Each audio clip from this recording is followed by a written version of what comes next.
Psicologia e agradecer o amável convite do Instituto de Estudos Filosóficos. É para mim a primeira vez que piso esta casa e, portanto, estou muito contente de o fazer. Muitíssimo satisfeita por voltar a reencontrar as minhas mestras, a professora doutora Fernanda Henriques e a professora doutora Irene Góes Duarte, e finalmente conhecer presencialmente a professora doutora Isabel Alegre de Magalhães e cumprimentar todos os presentes.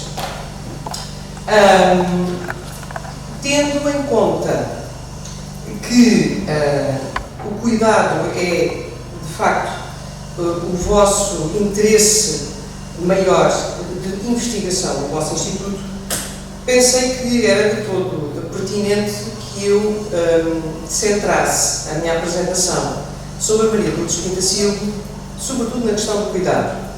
A investigação que empreendi ao longo do mestrado e depois continuou para o doutoramento na Universidade de Évora, culminou sobretudo com a questão do cuidar o futuro e as duas noções basilares de cuidado e de responsabilidade. Hoje aqui optei por centrar-me no cuidado e já para vos mostrar os 4 pontos que vou aqui explicitar.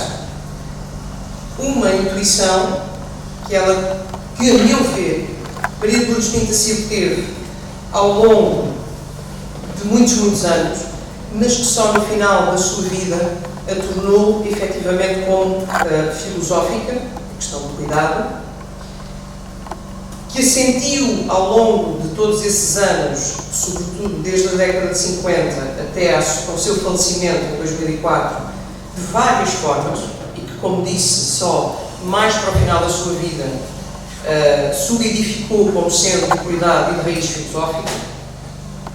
Depois irei para os terceiro e 4 pontos que serão efetivamente a construção filosófica, a meu ver, desse conceito e dessas raízes onde ela foi buscar essa construção.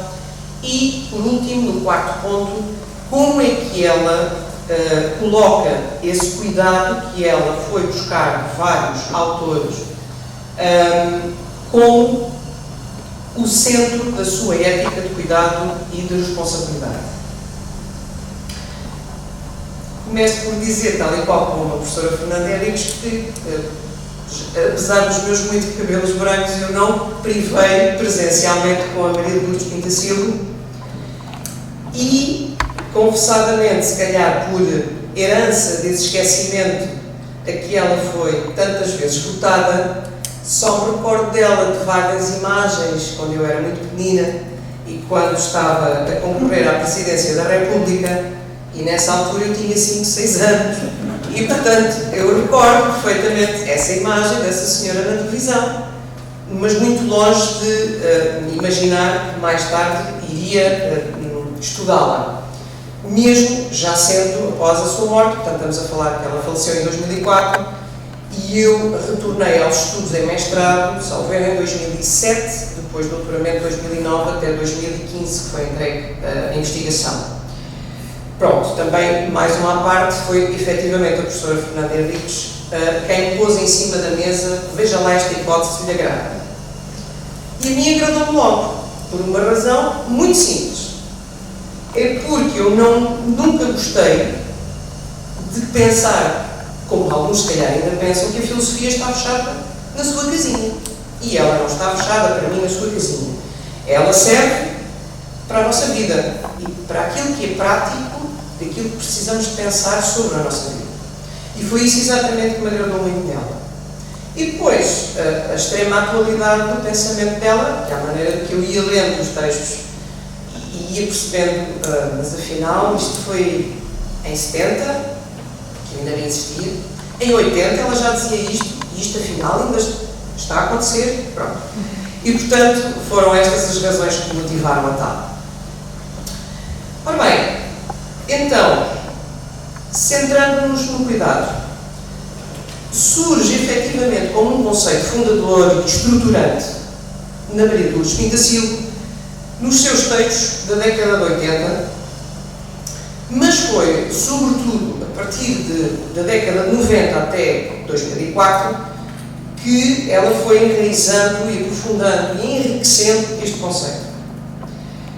Portanto, ela aprofundou o seu pensamento, sobretudo no final da década de 90, e os seus textos mais ricos do ponto de vista filosófico são, sobretudo, do final da década de 90 até mesmo na reta final da sua morte, da sua vida, na reta final da sua vida, perto da sua morte. Daí que escolhi para hoje fazer aqui a análise centrada apenas em textos a partir de 1998 até 2004, tendo como base, ou como fontes, aquelas que ali já nos aparecem, portanto, o relatório Cuidar do Futuro,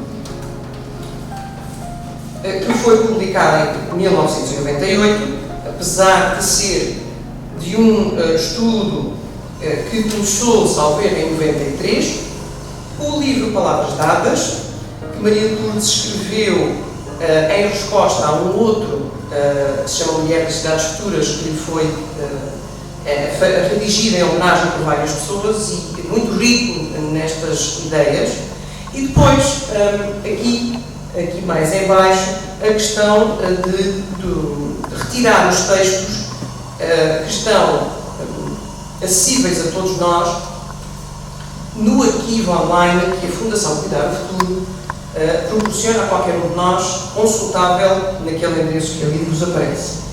Muitos destes textos que estão na base de dados foram compilados naquela antologia de textos, publicada já muito recentemente, com imensos textos, quer em português, quer em francês e inglês, comunicações que ela fez internacionalmente, e cuja seleção é de facto muito pertinente, selecionando mesmo textos muito importantes desta altura.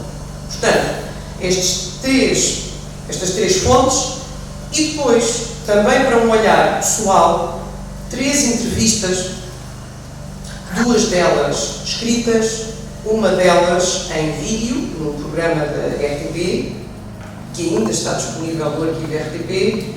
Portanto, a conversa com vista para a Maria João Seixas, do ano de 2001, portanto, mantemos o critério 98-2004. A entrevista à Anabela Mota Ribeiro, do Diário de Notícias, mesmo em 2004, que já foi publicado mesmo em julho, e a entrevista televisiva, o Entre Nós, que foi realizada em maio de 2004, ou seja, sensivelmente 2 meses antes do seu falecimento. Vamos então ao primeiro ponto.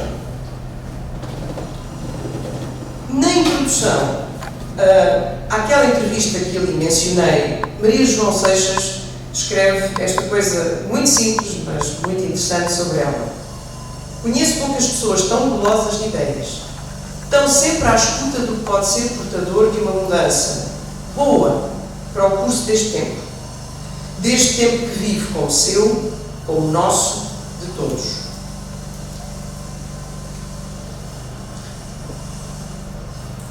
Muitos foram, e isto desde cedo, desde mesmo a década de 50, sobretudo quando ela publicou numa revista do Grau que se intitulava exatamente Mudar a Vida, muitas foram as vezes que ela repetiu esta ânsia, este seu desejo muito vincado de que as coisas não estavam bem, de que era preciso mudar. Portanto, estas expressões apareceram imensas vezes ao longo de todos estes anos, nos seus textos, desta forma, por exemplo, revolução fundadora, no sentido em que era preciso uma revolução profunda e duradoura, o mudar a vida, a revolução necessária no sentido em que era preciso atender às desigualdades, às minorias, aos oprimidos, às vozes de quem não as conseguiam que fossem ouvidas, e também, de uma outra forma, mas presente neste relatório que ela também participou, do Comitê de Sábios, intitulado Para uma Europa dos Direitos Cívicos e Sociais, que preconizou aquilo que vinha a Carta dos Direitos da Europa.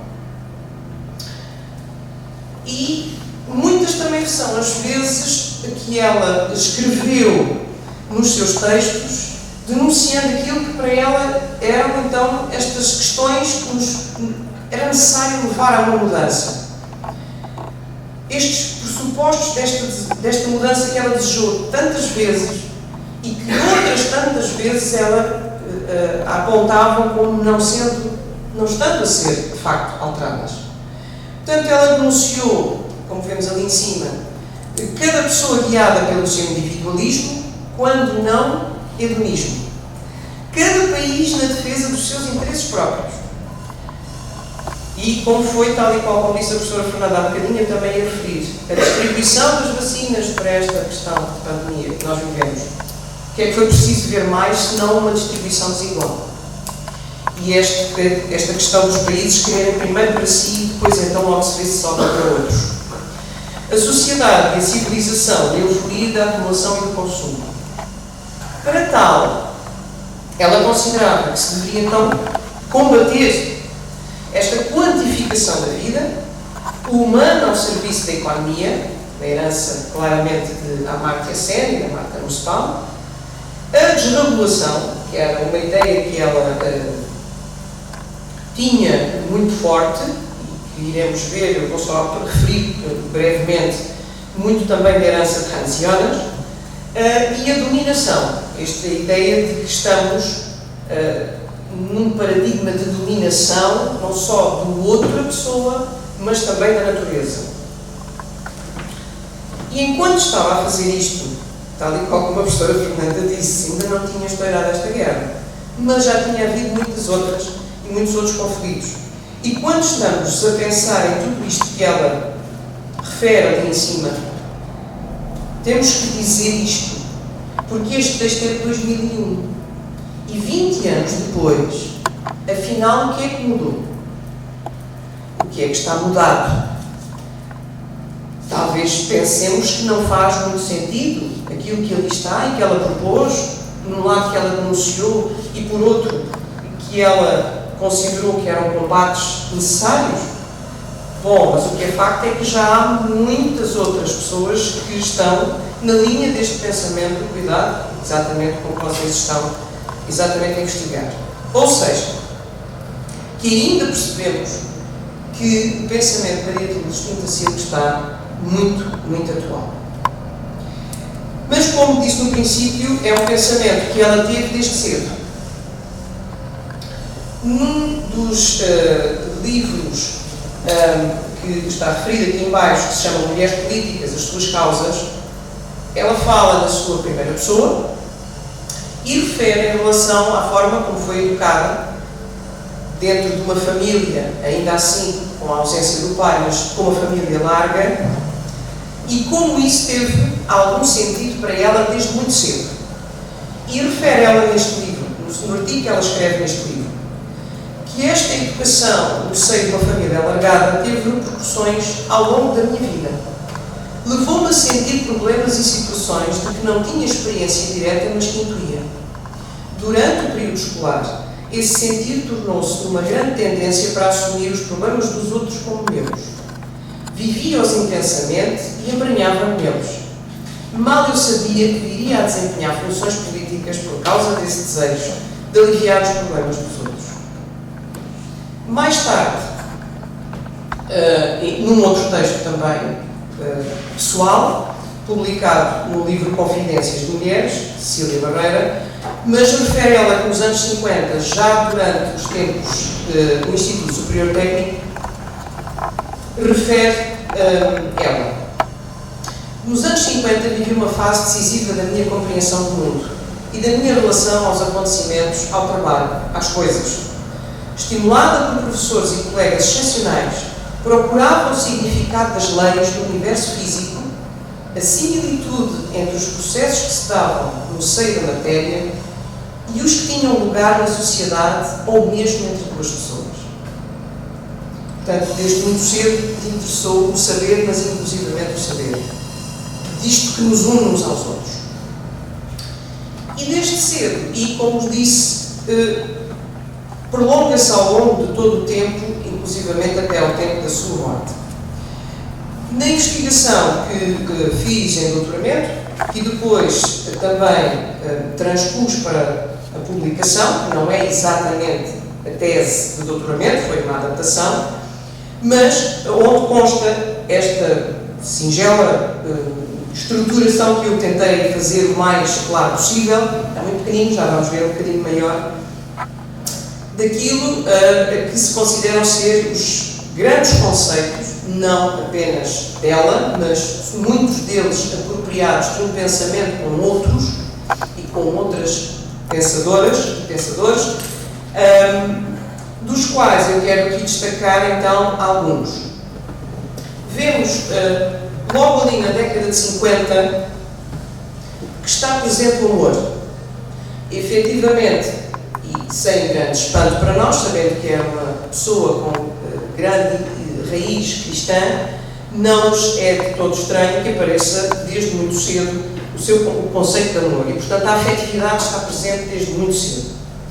Mas repare-se e note-se que aquela linha do amor está ali e depois para aqui assim, no cuidado, na década de 80, sendo que o amor deixa, eu vou dizer quase arriscando, mas aquilo que eu já vi e revi dos seus textos, cai e não em sua substituição, mas para conotar esta afetividade, esta ligação entre os humanos entre si, aparece o conceito de cuidado.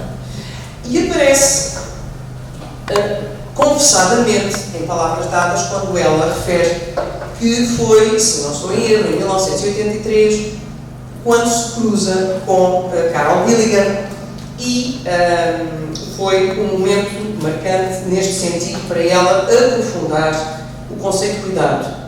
De que ela, exatamente em palavras dadas, quando refere isso, diz exatamente o contexto em que encontrou Carol Gilligan e que, confessadamente, manteve este seu interesse pelo cuidado até ao final da vida. Ou seja, no seminário da Universidade de Rutgers, nos Estados Unidos da América, no 83, onde ambas eram speakers, o encontro com Carol Gilligan acabou por trazer à superfície intuições minhas de longa data e legitimar a teoria que ia arquitetando nas dezenas de conferências sobre as mulheres, que me convidavam a fazer em diversos lugares do planeta.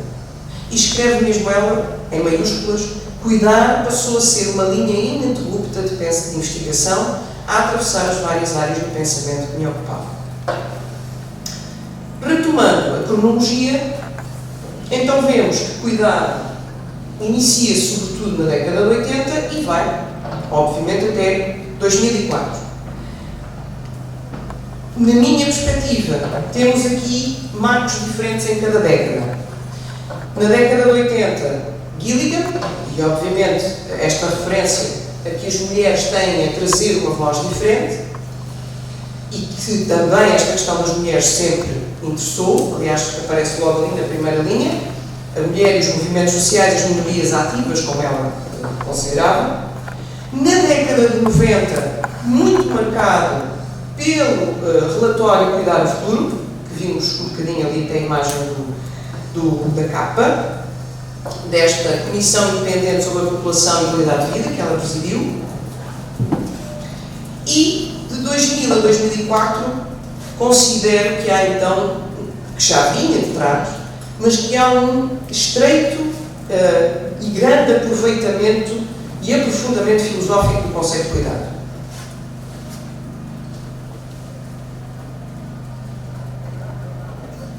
Aqui, em 98, quando foi publicado no relatório, ela escreve a introdução, e obviamente o cuidado já está referido na introdução, mas destaco que o capítulo 7, intitulado Responder às necessidades, a capacidade de cuidar pelo outro, está muito já desenvolvida esta noção de cuidado e já com uma raiz muito aprofundada.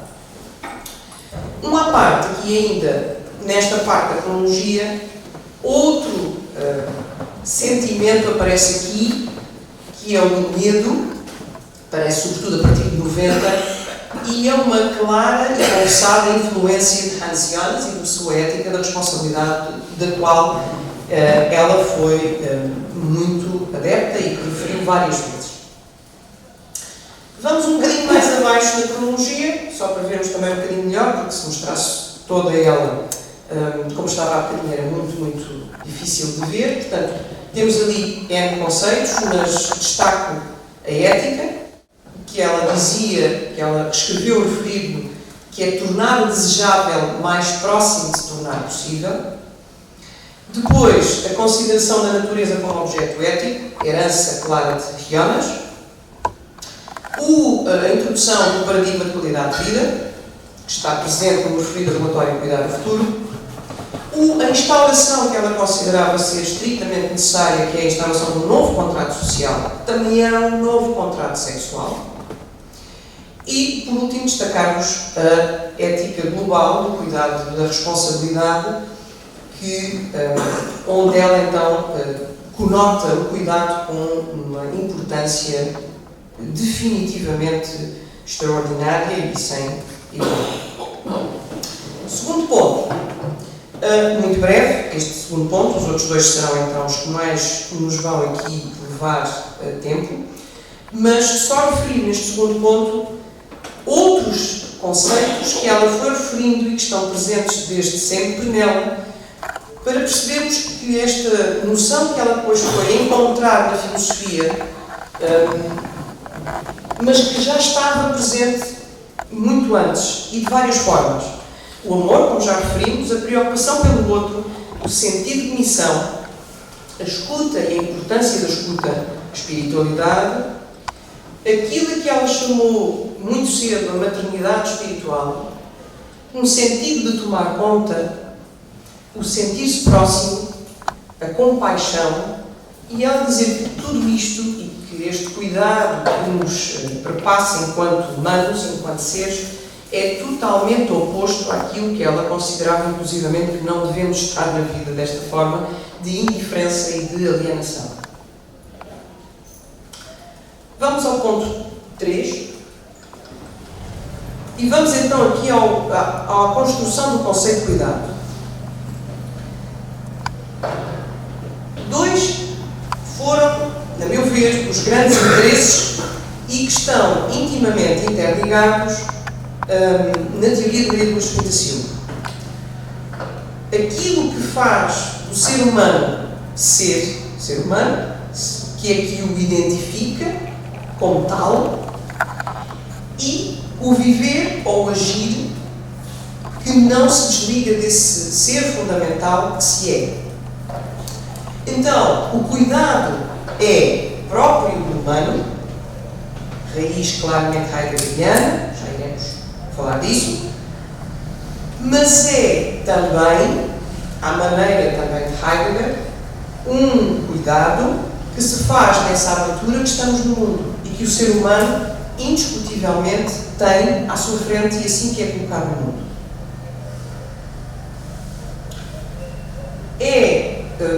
Sobretudo nesta madurez dela, que então se enraiza este conceito, esperemos que ele passe. Tenho aqui só um excertozinho de, agora não sei se temos sons, espero que se vamos tentar. E nós estamos a buscar aqui, ser solidário dos outros, não existimos sozinhos. Essa consciência, seja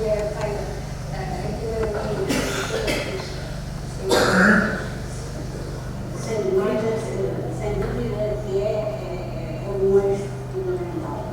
Mas é também um eixo. Estava muito baixinho. Muito horrível. Pronto, vou tentar aqui aumentar um bocadinho, mas também se calhar não temos muito mais margem de manobra. Não temos. Tem com o comando. Com o comando. Está atrás de si. Está atrás de mim. Este. Talvez. Boa. Vamos para trás. Uhum. Sim, assim já vai ficar a ficar, acho. Talvez. Vamos talvez ver se ele não grita. Talvez se chegamos aqui.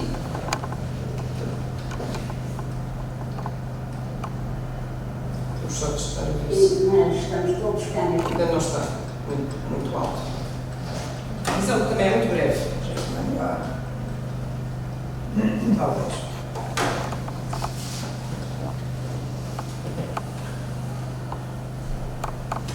nós estamos todos cá neste mundo e estamos como seres solidários uns dos outros, não existimos sozinhos.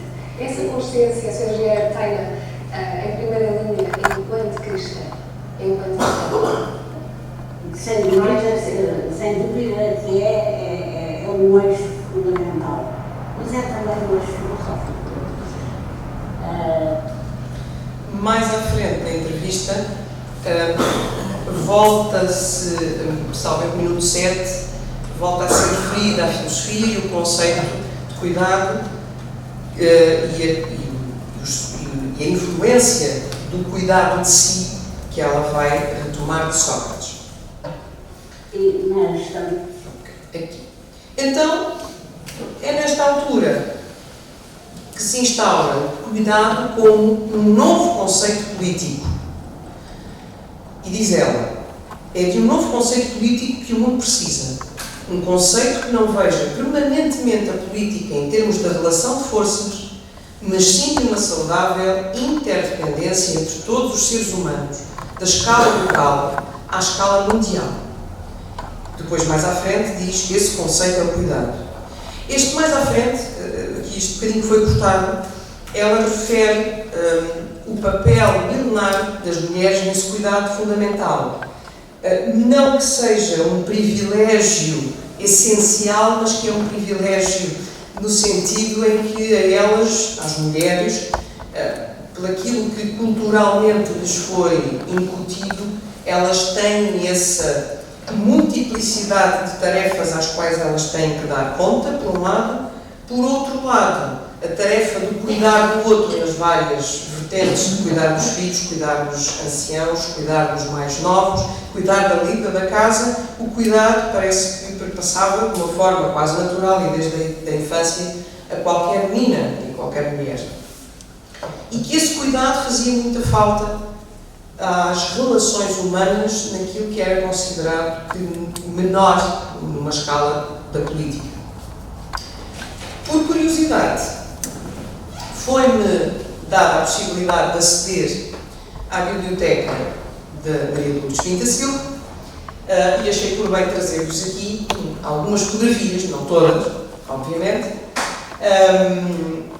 mas trago-vos aqui já esta que nos remete aqui já para muitos dos textos da filosofia, do que eu pude perceber anotados, inclusivamente, temos ali, temos aqui, não consigo, Heidegger e Jonas. Jonas ainda está ali, o mais pequenino também, para uma ética do futuro, aquelas conferências. Portanto, Ser e Tempo não consta da Biblioteca de Maria de Lourdes Pinta-Silva, por exemplo, mas constam ensaios e conferências. O princípio de responsabilidade, extremamente anotado. E depois temos ali, obviamente, ainda outros títulos, se conseguir ver, Kovetsky, Deleuze. E temos aquele que eu achei curioso no meio deles todos, de uma mulher que, obviamente, veio da engenharia e ainda tinha este pequenino para poder pensar se estava mesmo a pensar bem com os filósofos e as filósofas ou não. No meio desse, ele até está ali no meio, não sei se consegue perceber, ele está aqui assim. Ele está aqui assim. Mas no meio de tudo aquilo que eu andei por ali a ver, achei interessante que ela tivesse este livro para a utilização da filosofia, aqueles que não são da filosofia. Outros ainda exemplos que nos interessou, a Hannah Arendt, que ela refere imensas vezes, Paul Ricoeur, que foi aqui um elo de ligação também muito forte, tal como Foucault, para aceder também a Heidegger, Baudrillard. Do Foucault temos o 13, o Cuidado de Si, Pascal, e depois também destaquei aqui neste canto superior esquerdo a Amartya Sen, que não desenvolverei aqui por uma questão que não estamos efetivamente a falar do paradigma de cuidar da qualidade de vida, que é um eixo fundamental dela, mas que foi alguém a quem ela também deveu muito nesta consideração da mudança de paradigma. E vamos ao cuidado, que, a meu ver, tem estes 4 enraizamentos muito fortes e muito grandes nela. Para ela, cuidado é curiosidade, é atenção, é preocupação, ocupação e solicitude.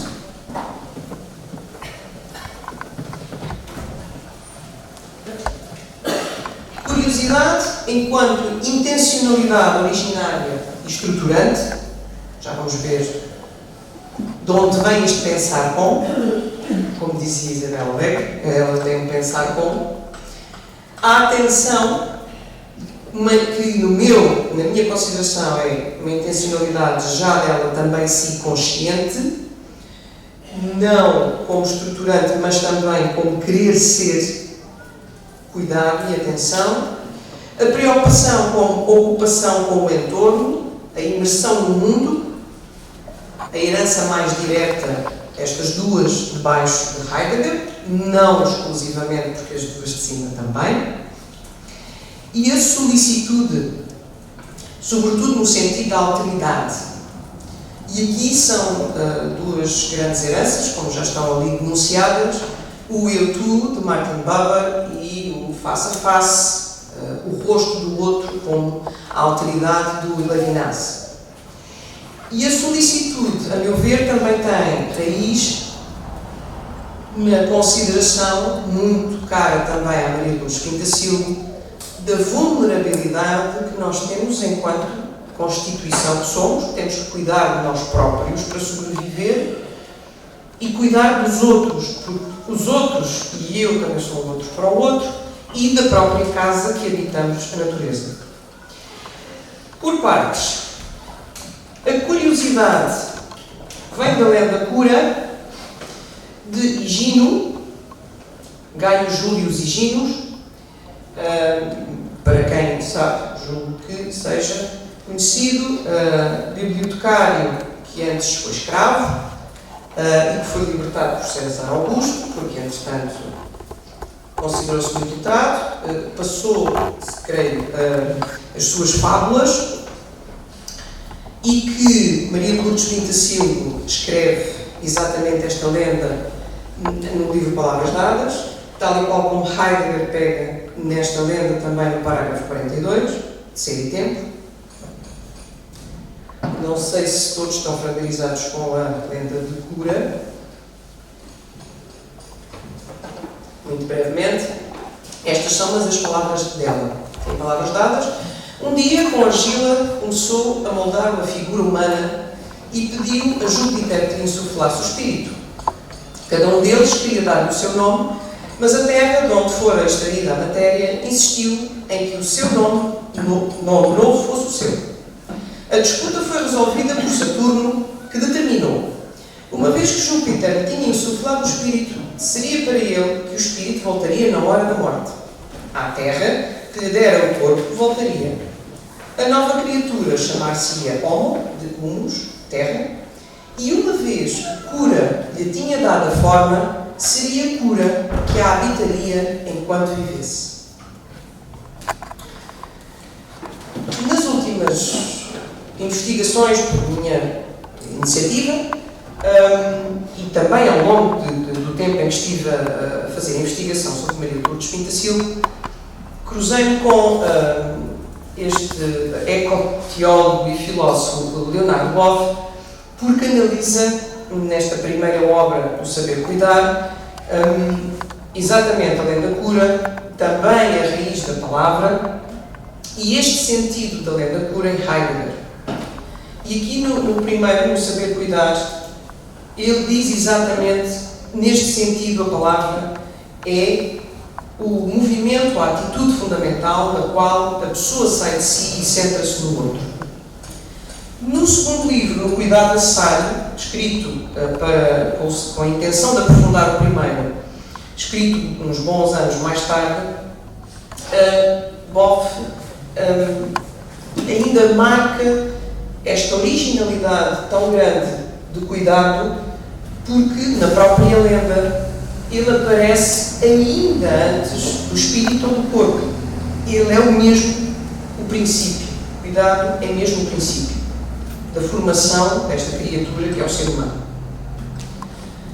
Retomando, temos a curiosidade da lenda cura e temos a atenção, que não exclusivamente, mas muito marcadamente, a meu ver, de Simone Weil. E da sua consideração de Weil, deste atender ao problema do mal, do que é infligir mal ao outro, de que esperamos sempre que o outro não nos faça mal, e o caráter sagrado da pessoa, que não é a pessoa na sua coletividade, mas o impessoal. E devemos ter essa atenção à infelicidade do outro. A preocupação, no sentido também de ocupação, como já tinha dito Heidegger, e a solicitude, Weber-Levinas, e a questão da vulnerabilidade de Jonas.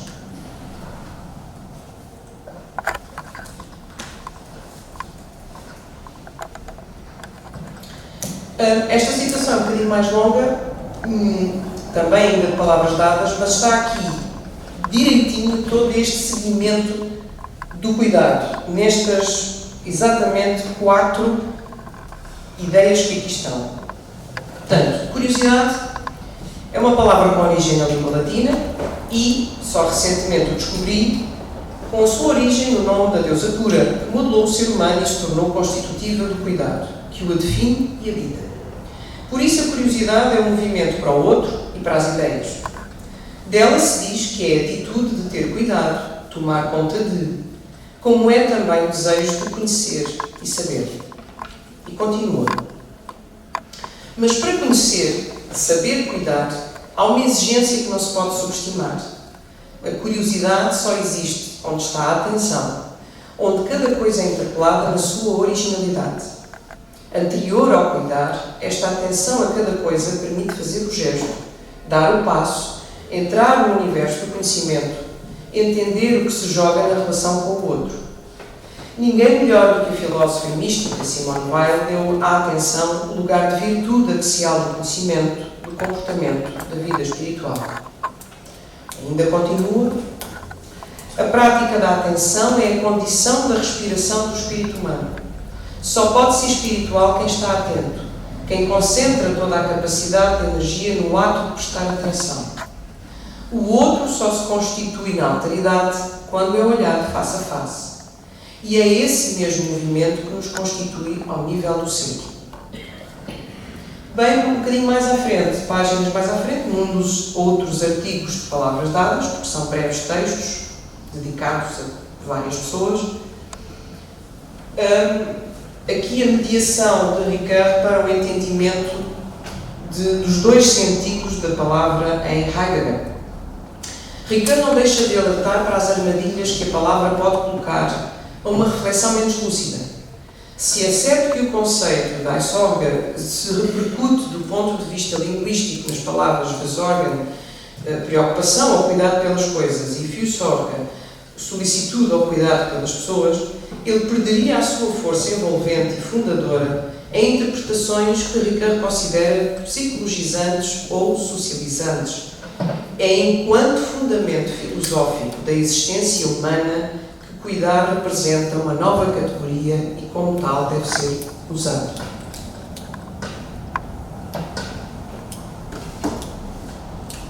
É, então, não um sentimentalismo, como ela muitas vezes o referiu, não é algo aprendido, é algo estruturante, originário.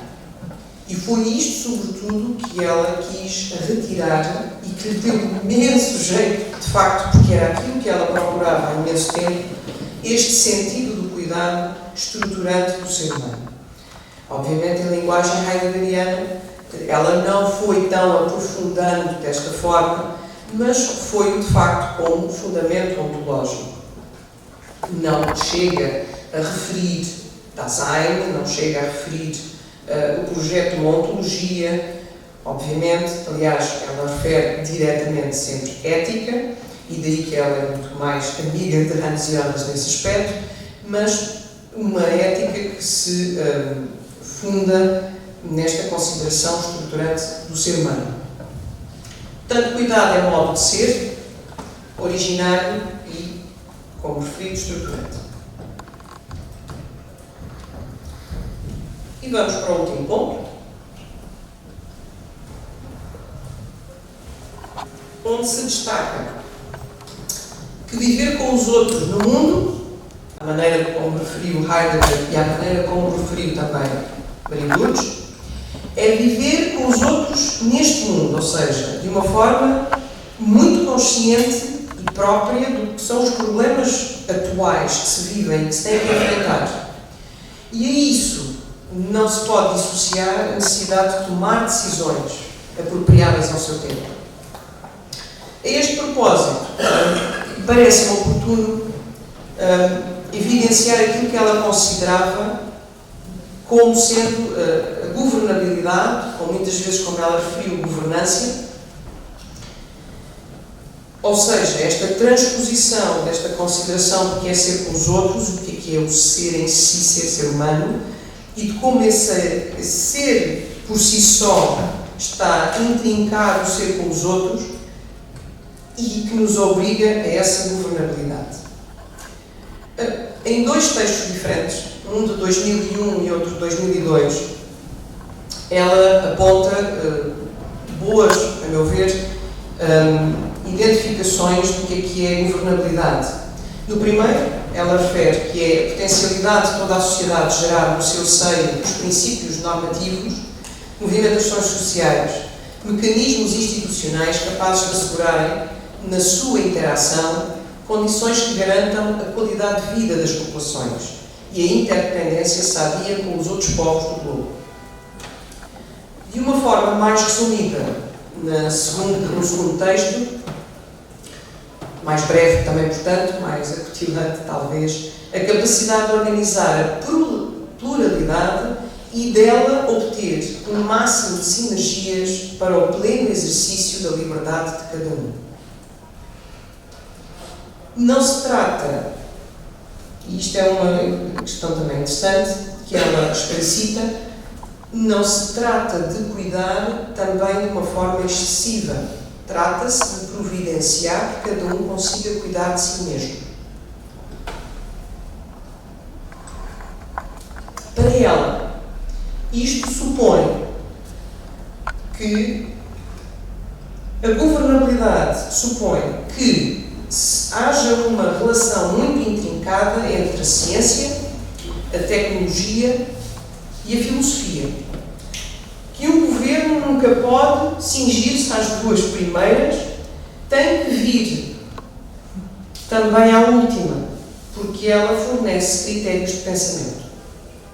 A ciência providencia os problemas com os quais temos de nos confrontar, o saber que é necessário ter, a tecnologia porque ela estava aí, mesmo quando ela, no final da vida, já tínhamos acesso a imensas coisas, e sobretudo no sentido em que ela até nos pode providenciar, como ela refere, mecanismos para uma maior participação dos cidadãos, mas a filosofia providencia critérios de pensamento. As escolhas que precisamos de tomar. E elas explicitam, desta forma, a governabilidade exige hoje que a ciência e a tecnologia sejam tidas em linha de conta, como elementos decisivos para todo o sistema político. Mas não é só a ciência que é fundamental para a governabilidade. A relação à filosofia é estruturante da ação política.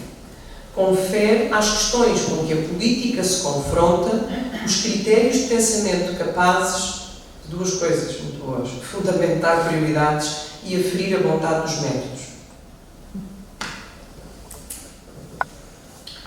E, portanto, o cuidado vai ser essencial para fundar a ética global, a proposta de uma ética global. E diz ela que essa ética global vai ter que afirmar deveres e responsabilidades e não apenas direitos, vai ter a afetividade como garante de um compromisso efetivo com as causas. Não é possível que as causas sejam tratadas se não houver uma ligação afetiva a elas, se eu não me sentir capaz e sensível a elas, e, portanto, uma ética do cuidado e da responsabilidade, tendo como horizonte o futuro. Um futuro que ela considera que deve ser quê? Pelo menos garantido. Muito à linha de Hans Jonas. Deixar às gerações futuras exatamente pelo menos aquilo que nós encontramos é um dever. E aqui a herança dela para Hans Jonas é fundamental.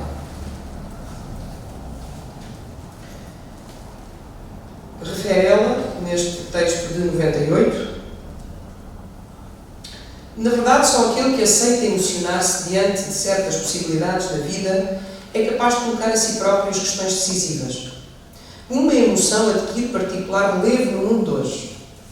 O medo, um sentimento forte, não desprezível. Este medo ou receio sentimos-lo por tudo o que é vulnerável. A ética, neste momento, é aceitarmos ser reféns desse ser frágil que é a humanidade no seu habitat, que é o planeta. Novamente, não tinha aqui, mas obviamente, claro que está, de que ela é devedora da consideração do medo como uma boa forma de tentar regular as ações e que a ética tenha esse papel regulador das ações humanas, sobretudo pela imprevisibilidade e amplitude das ações científico-tecnológicas.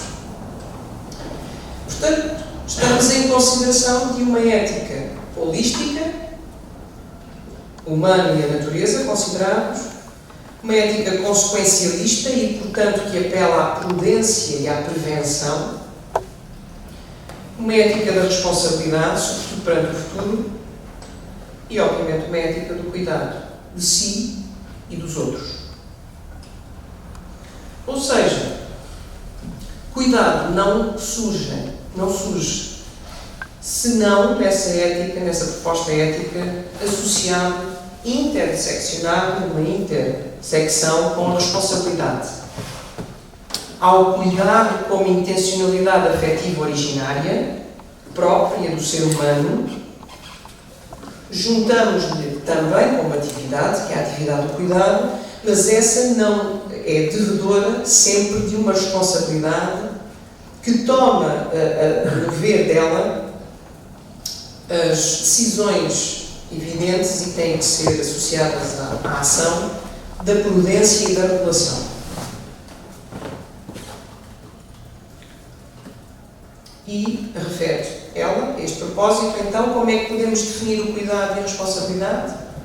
Primeiro, a ética do cuidado gira mais em torno da responsabilidade e das relações do que dos direitos e das regras.